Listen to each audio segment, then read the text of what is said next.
Most people think of aging as damage accumulation, but recent data suggests it is actually a temperature problem. Every time your cells divide, they release metabolic heat. Usually, biology interprets that warmth as a warning sign of stress and initiates a shutdown sequence. We now understand that this shutdown isn't protection, it is preservation. When we keep our bodies in stable thermal comfort, we tell our tissues that nothing requires repair. The evidence suggests that introducing controlled fluctuations forces the body to engage its own maintenance protocols. It turns out the signal for renewal isn't rest, it is heat. Consider the difference between comfortable body temperature and a fever spike. That spike signals the repair crew to wake up. Imagine a blacksmith quenching red-hot iron. It hardens from the shock. Our cells do something similar when we raise our core temperature slightly. We discovered that heat shock proteins act like molecular welders. They bind to the telomeres and tell them to stop fraying before they become irreversible damage. The research suggests a specific window where this protection peaks without triggering inflammation.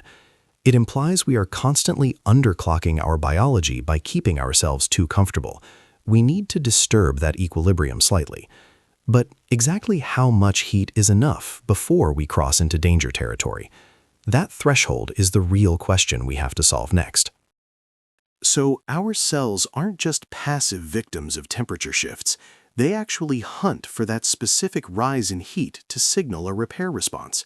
When body temperature ticks up by less than half a degree, a molecular system called heat shock protein engages immediately. Think of it as a thermal sensor inside the nucleus. It detects the stress and stabilizes the fragile ends of your DNA before they snap off completely. This mechanism prioritizes maintenance over speed, using the heat to wake up dormant repair enzymes rather than shutting them down. The result is that cells which survive mild thermal exposure often outlast those kept at a perfect static temperature. But surviving this response requires precision, because once the signal becomes too strong, the repair machinery itself gets damaged in the process of fixing you. But evolution wouldn't leave us with that vulnerability. If intense signals break the machinery, there has to be a buffer built into the system itself. Think about how a fire burns wood, but also warms the house, keeping it alive through winter. Our cells do something similar when stress hits a certain threshold. They shift their entire metabolism toward repair rather than survival. This is where the thermal spark actually begins to matter. We aren't talking about boiling water here. We are looking at specific molecular chaperones, specifically HSP70 and HSP90, waking up from their dormant state. These proteins stabilize the sheltering complex that protects your DNA ends. The data suggests mild heat exposure can reduce oxidative stress markers over time. It points toward a way to tune the system without breaking it entirely. But finding the exact temperature window is where the science gets tricky, because 1 degree too hot could trigger senescence instead of repair. But that risk only exists because the body has a fail-safe built right into core chemistry. When proteins detect that spike in temperature, they don't just panic, they recruit help. Think of it like an emergency response crew arriving at a scene before anything burns down. The heat triggers a pathway called the heat shock response. It signals the cell to flood the area with chaperone proteins. These molecular machines unfold misshapen DNA strands and force them back into working condition. Researchers are finding that this isn't random protection, though.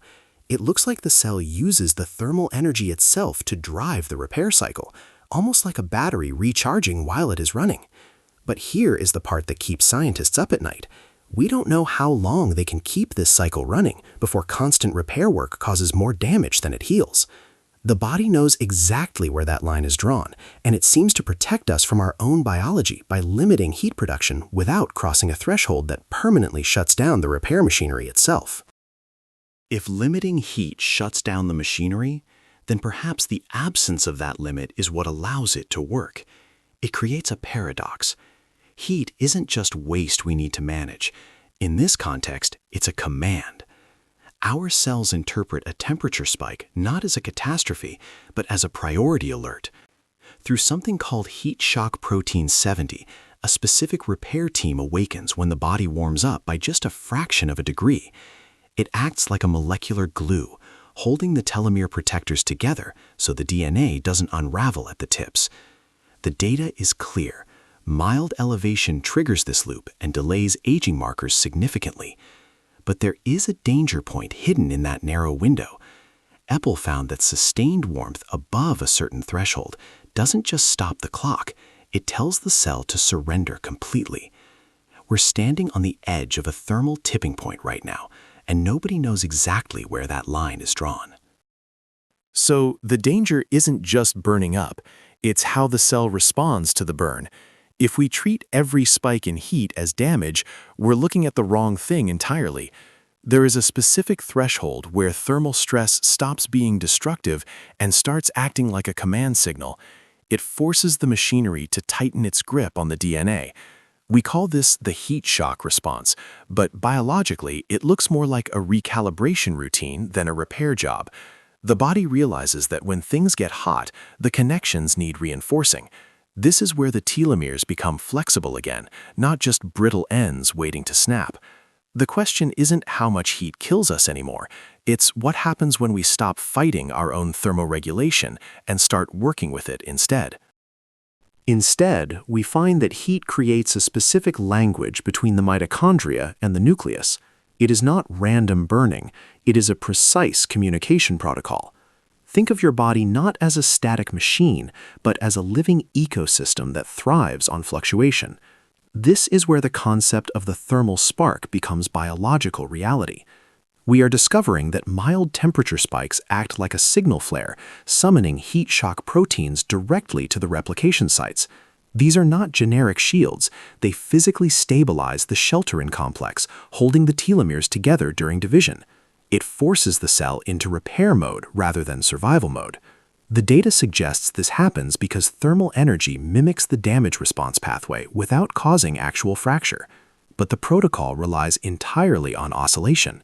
We know the spike helps, but we do not yet know exactly how long that exposure must last before it flips from a repair trigger into cellular fatigue. That uncertainty is exactly where most protocols fail because they treat heat like a dosage rather than a signal. We are looking for the Goldilocks window, the specific amount of friction required to wake up the repair enzymes without frying them. Think of it less like boiling water and more like tuning an instrument. You need vibration to create sound, but too much heat breaks the strings. The takeaway is variability over consistency. Do not hold one temperature for long periods. Cycle it. Let your body find its own rhythm of stress and recovery, because the data suggests short bursts are better for activating the chaperone pathways without exhausting the cell. If you want longevity through fire, remember that the goal isn't to burn brighter, it's to stay lit without burning down completely. The full research archive is at jmthomasofficial.com.